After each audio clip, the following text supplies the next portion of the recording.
Hello everybody, welcome back to my channel. My name is Evelyn of Pink Sheep Design, aka the Pink Sheep, and today I wanted to talk with you about blanket yarn.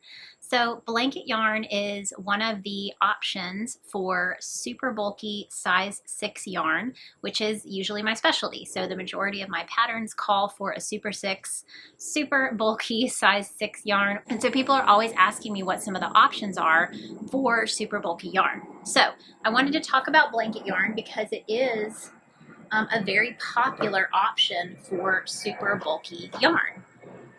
So this is Bernat blanket yarn. You can find it a lot of different places. I usually order mine online. You can get it at Michael's, Joann's, Walmart sometimes stocks it in store or online. And I think that Yarnspirations, yep, so you can read that up here. Yarnspirations is who makes it, so you can actually go to yarnspirations.com and you can order blanket yarn. Blanket yarn comes in a lot of colors, so I'm pretty sure that they still have like a neon line of colors. They have this kind of variegated colorway. You can see that in this one as well. This is a finished object, a finished scarf that I made using blanket yarn. But I wanted to talk to you a little bit about this yarn because it is a great option, but I do not recommend blanket yarn for the super beginners. The reason that I don't recommend it is because it's actually a little difficult to work with in some cases. It's difficult to maintain your tension. If you're a newbie and you're trying to keep your stitches all looking the exact same and not being looser or tighter than the one before or after it, blanket yarn can be a little difficult to work with in that case, and a lot of it has to do with how it is structured. So I'm going to open this up and we're going to take a closer look. So blanket yarn is tempting for beginners because you get so much, and it seems like it's going to be a great deal. You get, let's see, 220 yards, and it's 100% polyester. Let's see, this one is called Ocean Shades. But like I said, it seems like it would be a really good deal. And if you're a beginner, you're like, oh, I'll get so much yarn, I can actually make something out of this. But like I said, if you're a beginner, it may be a little more difficult for you to maintain your tension. So the way that blanket yarn is made, see, I don't like to pull from the center, so you can see that this piece is pulled out of the center. Some people will pull, and they call it a center pull here. I'm going to shove that back in there. I like to pull from the outside. That's totally something that you can decide for yourself if you prefer it. Some people prefer to pull their yarn from the center. I don't. So I'm going to take the label off. And I have found already my piece that's from the outside of the yarn. So this one actually unwraps from the outside. And I'm going to wrap it a little tightly around the outside here to hold it in place. Okay, so the makeup of this yarn, and I don't know if it's actually going to focus in on that, but it's got a fuzzy fibers around a center piece, and you can't see it. Let's see if I can pull some of this off with my fingernail. I don't think I'm going to be able to. See, that's on there. That's the good thing. It's not going to shed on you. Like while you're working with it, most of the time this yarn will not shed, which means it's pretty easy to care for. But that also means I'm trying to show you guys. Let's see if I can use my fingernail and like scratch that. I wanted you guys to see that there is a center cord. Yeah, it's probably not going to let me show. But you can see here, maybe, if I get out of the way, see if it'll focus in. Maybe not. I don't think it wants to focus, but it's fluffiness around a smaller center piece of yarn in the middle. And what happens is as you're working with it, that center piece can create this weird tension to your stitches, which, like I said, can make it a little more difficult for you to maintain a normal tension if you are a new crocheter and you're not used to maintaining your tension with other types of yarn. So this is something that I would do after you have tried out a few things, created a few items using a different kind of super bulky yarn, which usually I would For me, when I tell people to try new yarns as a very, very beginner crocheter, I will point them to Lion brand yarn, and I'll tell them to get the size 6 super bulky Wool Ease Thick and Quick, or Hometown USA. Those are 2 great options for beginners because they're a little easier to work with for the beginner crocheter. So I do want to show you guys though, this is a way that I like to work with blanket yarn. I don't usually use, it says to use, it recommends an 8mm hook.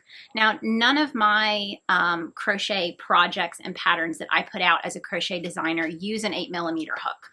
Most of them stop at a 10mm hook and they go up from there. I have 2 crop tops that use a 5.5mm hook, but the rest of them are going to use a 10mm and up. So I would not use an 8mm hook with this. That's because that's a personal preference of mine.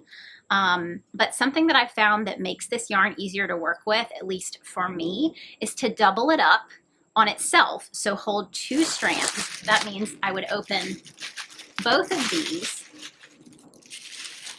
and I would hold a strand from each together. Let me take this off, and I will actually show you guys a project that I'm working on where I'm doing exactly that right now. So again, I choose not to center pull, and this one I can't actually see the yarn coming out of either side. So I'm just going to go, like I said, with the outer pull. And just to keep this in place, I'm going to wrap that a couple times. So I would prefer to use, yes, so I would prefer to use 2 strands of this yarn held together and a much larger hook. So now I can't find my end piece here. There we go. So you would open 2 balls of yarn at the same time. Here we go. And then you would hold 2 strands of yarn together.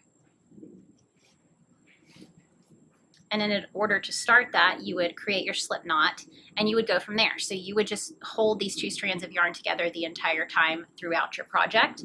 And for me, I usually use a 20mm hook, like a 19 or a 20 or even a 25mm hook to do that. So I would insert my hook and then I would start working from there, holding the 2 strands of yarn together. Now for me, that makes blanket yarn easier to work with, but you also have the option to mix blanket yarn with another type of yarn. So for me, that usually is Lion brand Wool Ease Thick and Quick, the type of yarn that I prefer to tell beginners to start out with. And that's actually what this scarf is made out of. So if I hold this up, this is a double-stranded project. It's actually my, I call it my favorite signature cowl. This pattern is available in my Etsy shop. It's a very, very super chunky scarf, and you actually use a 25mm hook. So this is a big one, but that's what you use to make this. And this is a combination, like I said, I'm holding 2 strands of yarn together. One strand was blanket yarn and the other strand was Lion brand Wool Ease Thick and Quick. So that can actually also make it a little bit easier to work with on the blanket yarn, is mixing it with another super bulky or bulky yarn, and like I said, using these larger hooks. So the project that I'm currently working on using blanket yarn, I am using a 20mm hook, and I am making my first cardigan out of blanket yarn. So if you guys can see, this is one of the panels. This will be one of the front panels of the cardigan, and I'm going to add some pockets. But I feel like this will be a really great option for a chunky winter/fall cardigan because this yarn, the good thing about it is it's actually pretty light. So I think on the lightest end of the spectrum for super chunky yarn would probably be blanket yarn, that or maybe the Wool Ease Thick and Quick. And on the heaviest side of the super bulky yarn would be like your t-shirt yarn. So if you make a cardigan out of t-shirt yarn, it's going to weigh a lot. Whereas this blanket yarn is much lighter when you're putting it together, even if I'm holding 2 strands of yarn together. So yeah, that's pretty much it for blanket yarn. It's super soft, but like I said, it's just maybe not the best thing for super beginners. I would definitely recommend something more like the Woolies Thick and Quick or Hometown USA versus blanket yarn. But then once you get comfortable and you feel like you've got your tension down and you're not having any issues with keeping your stitches even, that's when you can make that jump to blanket yarn. So let me know if you used blanket yarn in the comments. I've got links to all of these different yarns so you can check out, check out and learn more about them. But until next time, I hope you enjoyed this video. Be sure to hit the like button and subscribe so you don't miss any more of my videos. And until next time, happy hooking!